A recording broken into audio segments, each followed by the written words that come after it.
মানে মানে বাড়ির মতন তো বুঝতে পারছেন, কাজের জায়গায় আর পরিস্থিতি নেই, যেহেতু সব কিছু বজায় রেখে আমার করতে হয়।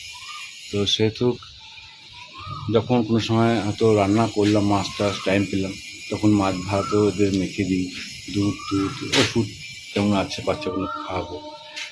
তো যাই হোক, যেরকমভাবে বাড়িতে তো জিনিসপত্র বা জায়গার অনেক কিছু অসুবিধা আছে। হ্যাঁ, তো যাই হোক, পাতা বা এরপর দিয়ে দিই, দুধগুলো বাটি করে দিই।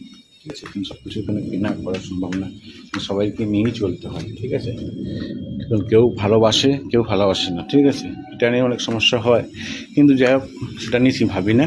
কিন্তু যিনি সৃষ্টি করেছে উনি আছে আমাদের সঙ্গে, তো উনি যে পথে নিয়ে যাবে সে পথেই যাব। তো যাই হোক, আপনার সঙ্গে সকালবেলা কথা বলে খুব ভালো লাগলো। হ্যাঁ, এবার আমি এই ছোটো ছোটো বাচ্চাগুলো এরা করে ভিডিও দেখিয়েছিলাম। হ্যাঁ, তো তাদেরকে চাপা দিয়ে গেছিলাম বাজারে গেছিলাম বলে।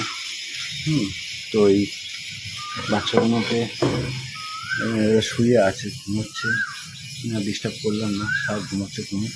ঠিক আছে, নমস্কার, আমার অভিনন্দন নেবেন, ভালোবাসা নেবেন।